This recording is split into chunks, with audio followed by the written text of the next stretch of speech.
کسی نے پوچھا تھا نا کہ کیس ہو تو مجنو بن جانا ضروری ہے. ایک بار کسی نے ہزارہ مذاق کہا تھا، تب وہ اس بات کو نہیں سمجھ سکا تھا، لیکن اب جب سوچتا ہے تو ہنس پڑتا ہے. وہ کہنے والے کو کہنا چاہتا تھا کہ مجنو ہو جانا بس کیس کی ذمہ داری نہیں، ہر پریمی کا فرض ہے. تمہاری محبت تمہارے محبوب کے لیے دیوانہ اگر نہیں کرتی تو وہ محبت ابھی بہت پھیکی ہے. ہر محبت میں کہیں کیس ہوتا ہے اور ایک مجنو ہوتا ہے، اور اب لازمی نہیں کہ ہر مجنو کپڑے پھاڑ ویرانوں میں ہی بھٹکتا پھرے تبھی وہ مجنو لگے.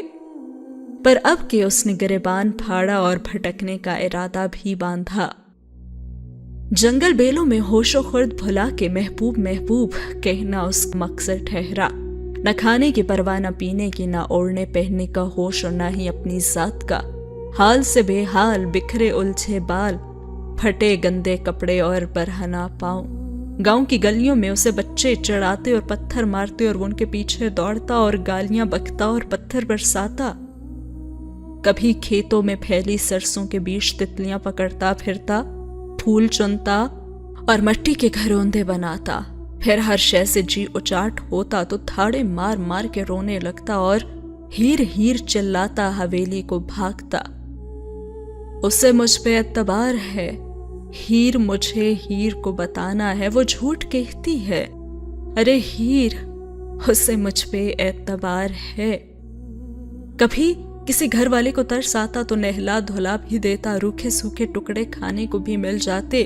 اور کبھی کبھی تو نانی آپ دیتا ہو جاتی اور کہتی، ہائے میری حسینہ کی نشانی، ایسے گود میں بھر کے چوم لیتی اور پھر کہتی کہ وے کیس تو نے کیوں کیا ایسے.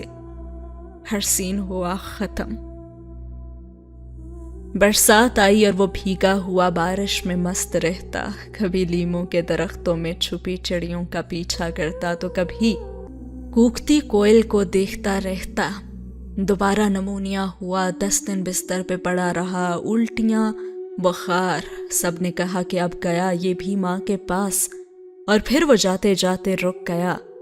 سردی میں سردی لگی، ہونٹ نیلے ہوئے، مسلسل کانپتا جسم اور لال آنکھیں. ڈاکٹر ٹیکے لگا لگا کے تھک گئے پر آرام روٹھا رہا. نانی ساری رات اس کی چارپائی سے لگی رہتی اور کبھی کبھار بڑی ممانی سوپ انڈا بھی لے آتی. موت ہار گئی اور پھر ٹائیفائیڈ ہوا. دوبارہ سیڑھیوں سے گرا. اگلی برسات میں سانپ نے ڈس لیا. منہ سے جھاگ، جسم کو جھٹکے، سانس بند. کہا گیا کہ اب یہ نہیں بچے گا. اسے دور سے آتی ہیر پھر نظر آئی اور اماں کی آواز سنائی تھی، وہ ذمہ داری ہے تیری اب، پہلے اس کا سوچ اور پھر اپنا. اور پھر وہ جی اٹھتا، مرتے مرتے پھر سے جی جاتا وہ. ایسے ہی دن گزرتے گئے اور ایک دن ہیر اپنے شوہر کے ساتھ آئی تو بڑے آنگن میں اسے کیاری کے پاس اوندھا پڑے ہوئے دیکھا تو زور سے چیخی مار بیٹھی اور کہنے لگی کہ ہائے اللہ یہ کون ہے؟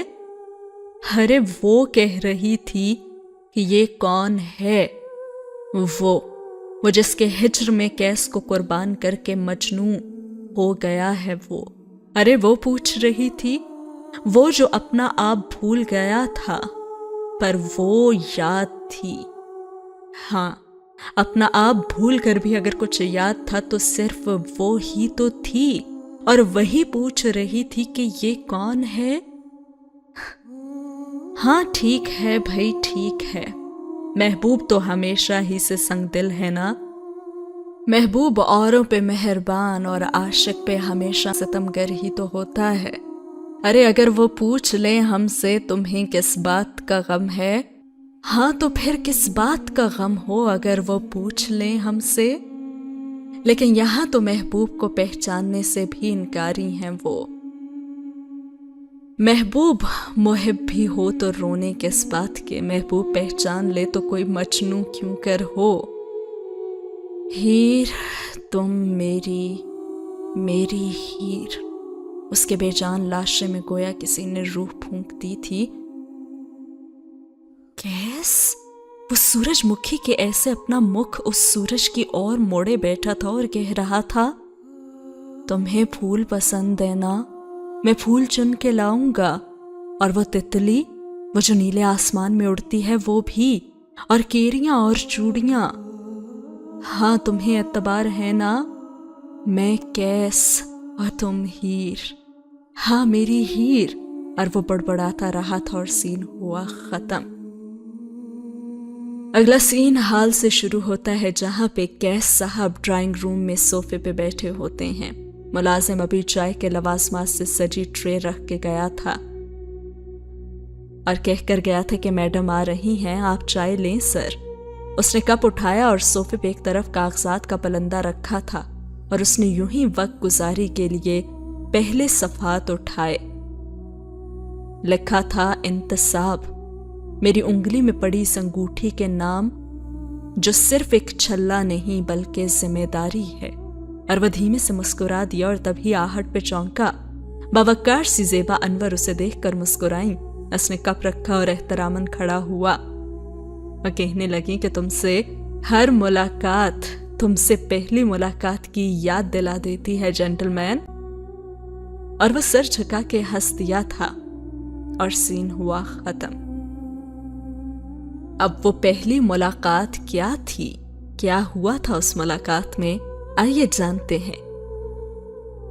وہ بڑی سی گاڑی حویلی کے دروازے پہ رکی تھی اور 30-35 سالہ وہ خاتون نیچے اتری اور وقار سے چلتی دروازے تک آئی تھیں اور انہوں نے کہا تھا کہ مجھے کیس ایاز سے ملنا ہے۔ دروازے پہ آنے والے انسان سے انہوں نے کہا تھا اور ان سے پوچھا گیا کہ آپ کون؟ ہر جواب انہوں نے کہا تھا کہ میں زیبا انور۔ انہوں نے گلاسز اتارے اور اپنا تعارف کروایا تھا اور وہ تو اسے دیکھ کر بس دیکھتی ہی رہ گئی تھی۔ ذہن ماننے کو تیار نہیں تھا کہ جو ذنہیم داستان ان کے گھر میز پہ پچھلے 6 ماہ سے پڑی ہے اس کا خالق وہ ہے، وہ جو اس لمحے ہوش و حواس گوائے نیم ہے، ہوشی کے سے عالم میں کیارے کے کنارے بیٹھا نہ جانے کیا کیا بڑبڑا رہا تھا۔ تو وہ کیس ایاز تھا؟ اور انہوں نے پاس کھڑی عورت سے تصدیق چاہی کہ یہی کیس ایاز ہے تو جواب آیا کہ ہاں یہی ہے بد نصیب۔ اور انہوں نے پھر سے بغور اسے دیکھا۔ پھٹے چیتھڑے جو اس کے بدبودار کائی زدہ جسم کا بھیٹ چھپانے میں ناکام تھے، سوکھی چمڑے جیسی کھال منڈے ہاتھ پاؤں، بے تحاشا بڑے اور الجھے بال اور داڑھی اور پیڑیاں اور جمے اور سوکھے ہونٹ اور کھائیوں کے ایسے دھنسے ہوئے گال اور آنکھیں تو توبہ توبہ۔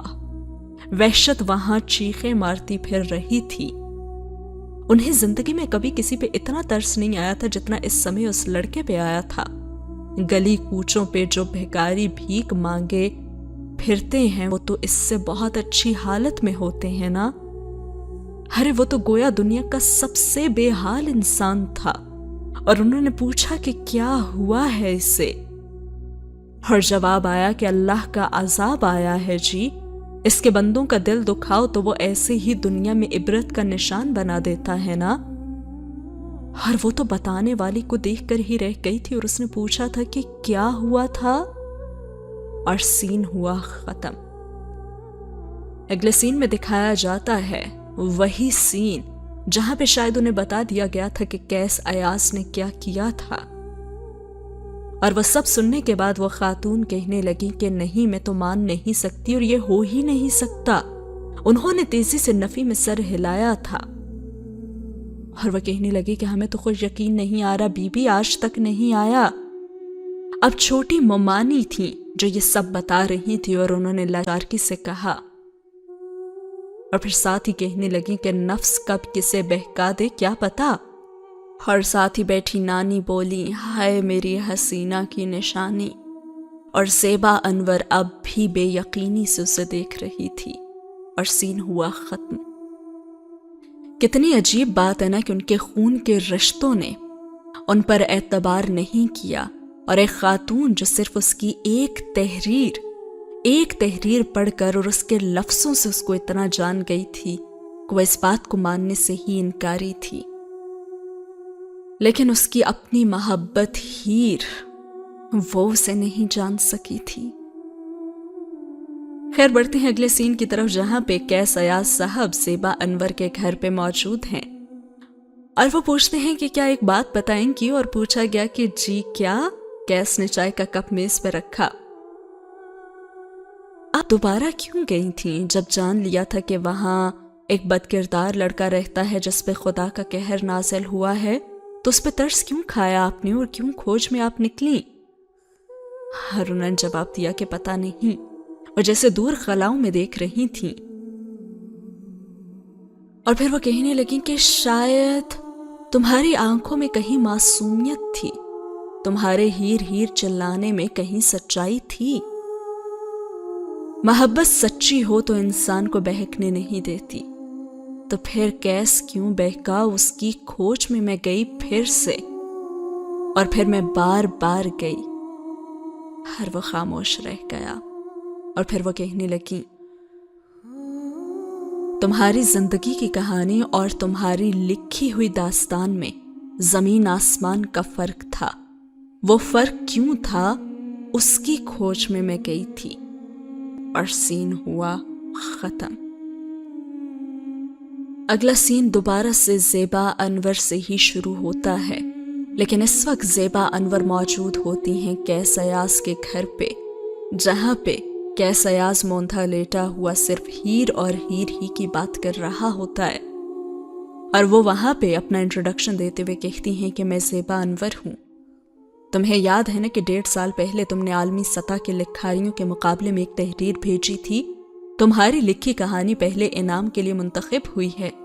ہم نے تم سے رابطہ کرنے کی بہت کوشش کی، فون کیے، خط لکھے، پر جواب نہیں آیا۔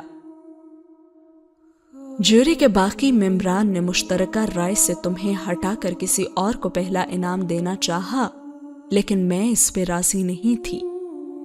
تمہاری لکھی کہانی نے مجھے روکے رکھا۔ میں نے خود تمہاری کھوج کی، مجھے ایک رسالے سے تمہارا پتہ ملا۔ قیس ایاز، تم ملک کے بہترین لکھاری ہو، اور تمہاری تحریر بہترین تحریر منتخب ہوئی ہے۔ اور وہ جیسے کوئی پتھر تھا جس سے وہ سر پھوڑ رہی تھی، اور وہ صرف یہی کہہ رہا تھا، ہیر، میری ہیر کو مجھ پہ اعتبار ہے، اور وہ میری ہیر ہے، اور وہ میری۔ وہ تو بس اپنے آپ میں مگن انہی الفاظ کا ورد کرتا جا رہا تھا، اور سین ہوا ختم۔ اب کی بار تو وہ چلی گئی تھی، لیکن اس نے جیسا کہ بتایا کہ وہ اس کھوج میں لگ گئی تھی کہ قیس ایاز کی لکھی ہوئی داستان اور اس کی اپنی زندگی میں جو زمین آسمان کا فرق ہے وہ کیوں ہے، تو وہ بار بار آتی رہی تھی۔ ایک بار پھر وہ آئی تھی اور اس نے کہا تھا کہ یہ لو تمہاری محنت سے جیتی ہوئی رقم، یہ 1 لاکھ روپے کا چیک ہے، اور یہ شیلڈ، اور یہ دیکھو تمہاری لکھی ہوئی کتاب۔ ہاں وہ پھر آئی تھی اور وہ بار بار آئی تھی۔ ارے قیس دیکھو تو، اور وہ ہمیشہ سنی انسنی کیے اپنے آپ میں مست رہتا اور اسی نام کی مالا جپتا رہتا۔ اور ایک دن اس نے اس سے کہہ ہی دیا کہ کیوں کر رہے ہو یہ سب۔ اس دن وہ بہت دیر تک اسے دیکھنے کے بعد پوچھ بیٹھی تھیں، ارے تمہارے اس جنون اور اس پاگل پن کا کسے فائدہ ہے اور کیا فائدہ ہے؟ اس نے کوئی جواب نہیں دیا تھا، بس مٹی میں لکیریں کھینچتا رہا تھا، اور وہ اس کے پاس آئیں اور انہوں نے کہا، تمہاری کہانی کسی اور سے سن لی ہے، تم خود اپنا قصہ نہیں سناؤ گے کیا مجھے؟ اور اس نے اپنی وحشت بھری نظروں سے انہیں دیکھا تھا۔ اس نے کہا کہ اسے اعتبار نہیں ہے، اب کسی اور کا اعتبار جیت کے بھی میں کیا پا لوں گا؟ اور اس خاتون نے کہا کہ سکون، اور وہ جھٹ سے بولی تھیں۔ اور قیس نے بھی کہا کہ وہ تو ہے ہی نہیں، اب کہیں بھی نہیں ہے۔ تکلیف الزام نے نہیں دی، یار کی بے اعتباری نے دی ہے۔ ارے سارا شہر مجھے پتھر مارے مارتے رہیں، پر اس کے پتھر نے مجھے بہرے مردار کر دیا ہے، اور اس کے پچ کے گالوں پہ اب آنسو بہ نکلے تھے۔ اور وہ پھر بولتا گیا، کہنے لگا، وہ میری ذمہ داری تھی تو میں بھی تو اس کی ذمہ داری تھا نا۔ میں نے اسے اتنا چاہا، اتنا اعتبار دیا، مان دیا، وہ ایک بار، بس ایک بار مجھ پہ اعتبار تو کرتی. مجھے کہتی تم سے نفرت ہے پر اعتبار ہے. مجھے کہتی کیس مجھے چھوڑ دو پر ہاں اعتبار ہے. سب نے دیوانہ مجنوں کہا اور اس نے کہا ڈھونگ ہے. ارے یہ تو نہ کہتی نہ وہ مجھے. اور پھر وہ خاموش ہوا تو وہ خاتون کہنے لگی محبوب کی بے اعتنائی پہ ناراض ہو. اور وہ کہنے لگا اللہ توبہ اللہ توبہ. اس نے کانوں کو ہاتھ لگایا اور بھونڈا سا ہنسا. ارے اس کا گلہ کیا، اس کا گلہ کیا ہے تو اس کا یہ مطلب تو نہیں ہے کہ میں ناراض ہوں. اس کے دیے زخموں پہ واویلا کیا ہے تو اسے بس واویلا ہی سمجھے نا. یہ شکایت تو نہیں ہے. اور بس وہ اسے دیکھ کے رہ گئی. اس سے محبت کرتے ہو تو کرتے رہو، لیکن دیکھو خود سے بھی تو کرو. اسے چاہو، چاہتے رہو، لیکن اپنی ذات کے حصے کی چاہت تو خود کو دو نا تم. وہ بچھڑ گئی ہے تو تم غم زدہ ہو. اور ہاں غم ہے، بہت ہے، پر اور بھی غم ہے نا زمانے میں محبت کے سوا. وہ پانی کے نالے کے پاس آ گئے تھے اور وہ نیلے پھول چن رہا تھا. اور وہ اس سے کہنے لگی زندگی بس اس کے ہجر کا نام ہے کیا. لیکن وہ اپنے کاموں میں مگن رہا. اور وہ بھی بولتی گئی اور اس سے کہنے لگی کہ یوں دیوانہ وار یہاں وہاں اسے پکارتے پھرو گے تو کیا وہ واپس لوٹ آئے گی؟ ارے زخم ادھیڑتے رہو گے تو آرام کیسے پاؤ گے؟ ایسی بدسکونی سے سکون ڈھونڈو گے تو سکون تو نہیں ملے گا نا. اور وہ پھول پھول چن چن کے دامن بھر رہا تھا. اور وہ بات جو کسی نے مذاقن کہی تھی، ہاں وہ اسی خاتون نے ہی تو کہی تھی کیس ہو تو مجنوں ہونا لازمی ہے کیا؟ اور اگر لازمی ہے تو زمانے کو دکھانا ضروری ہے کیا؟ تماشا بننا اور بنوانا ضروری ہے کیا؟ سارے زمانے کو اپنے زخم دکھانا اور کریدنے کی دعوت دینا ضروری ہے کیا؟ ساتھ ہوتا ہے یہ سین ختم. لیکن یہ خاتون جس کھوج پہ نکلی تھیں تو یہ انہوں نے ٹھان ہی لی تھیں. وہ پیچھے نہیں ہٹی تھیں، وہ بار بار آتی رہیں. ایک دن ممانی نے بھی حیرت سے انہیں دیکھا اور ان سے پوچھ ہی لیا کہ آپ کیوں آتی ہیں بار بار اور کیوں اپنا وقت ضائع کرنے پہ تلی ہوئی ہیں؟ ہفتے میں کم سے کم ایک بار تو وہ ضرور ہی آتی تھی. ممانی ان سے کہنے لگیں مجھے اتنا تو پتہ ہے کہ ویلی تو ہیں نہیں آپ. میرے شوہر نے بتایا ہے کہ آپ کون ہیں. MNA، ایک رسالے کی ایڈیٹر، مصنفہ، سماجی شخصیت اور پتہ نہیں کیا کیا. تو پھر کیوں ایک پاگل کے لیے آپ ہلکان ہو رہی ہیں؟ اور وہ مسکرا دی اور سینے کو تھپتھپایا اور کہا دل یہ جو کہتا ہے میں وہی کرتی ہوں. اور اب یہ کہتا ہے کہ اسے کیس ایاز کو واپس زندہ کرنا ہے تو میں کر کے ہی رہوں گی. اور پھر وہ اس کے پورشن میں آئیں. وہ برآمدے میں ستون کے پاس بیٹھا ہوا تھا اور وہ بھی اس کے پاس آن بیٹھی. ہاتھ میں پکڑے شاپر سے وہ ڈائری اور قلم نکالا اور کہنے لگیں تمہارے لیے نا تحفہ لائی ہوں. اور وہ بہت دیر تک ان چیزوں کو دیکھتا رہا. تم نے کہانی کے ساتھ جو اپنا تعارف بھیجا تھا نا، اس میں لکھا تھا نا کہ لکھنا تمہارے لیے عبادت ہے. تو کیسا یاس تم تو کافر ہی ہو رہے ہو. عبادت نہیں کرو گے تو خدا کو ناراض کرو گے نا. ارے پڑھو کلمہ اور کہو اللہ اکبر. اور یہ بات سن کے تو وہ پھوٹ پھوٹ کر رو دیا تھا اور روتا ہی چلا گیا اور کہنے لگا کہ وہ تو میرے لفظ بھی لے گئی ہے اور وہ مجھے بے ہنر کر گئی ہے. اور خاتون جواباً اسے کہنے لگی کسی نے کہا ہے کہ جو بے ہنر کر دے وہ محبت نہیں ہے. اور وہ رکی. جو برباد کر دے وہ محبت نہیں ہے. جو بدحال کر دے وہ محبت نہیں ہے. جو محبوب کے ملن پہ واویلا کرتی رہے وہ محبت ہی نہیں ہے. جو گریبان چاک کر کے بھٹکتی پھرے وہ محبت نہیں. جو بے سکون کر دے وہ محبت نہیں. جو آزمائش پہ کھری نہ اترے وہ محبت نہیں، اور جو امتحان سے گھبرا جائے وہ بھی محبت نہیں ہے۔ اور اس کے بعد وہ اٹھ کھڑی ہوئی تھی اور انہوں نے کہا، اگر واقعی اس سے محبت کرتے ہو تو ثابت کرنا، یہ خالی ورق خالی رہے تو تمہاری ہار کی نشانی ہوں گے۔ اور یہ کہہ کر وہ چلی گئیں اور سین ہوا ختم۔ یعنی کہ جاتے جاتے وہ اسے یہ بتا کر گئی تھی کہ اب اسے لکھنا ہے، اور لکھنا تو اس کے لیے عبادت ہے نا۔ اور کسی حد تک لگتا ہے کہ اب وہ کامیاب ہو چکی تھی۔ اس کے بعد کیا ہوا؟ واقعی کیس پھر سے لکھنا شروع کرے گا؟ اور کیسی لگی آج کی ایپیسوڈ ضرور بتائے گا کمنٹ سیکشن میں۔ اور اگر آپ بھی چاہتے ہیں کہ آپ کی تحریروں کو کیا جائے ریکارڈ تو اپنی تحریر اجازت کے ساتھ مجھے انسٹاگرام پہ ضرور بھیجے گا۔ ملتے ہیں اگلی ایپیسوڈ میں۔ اللہ حافظ۔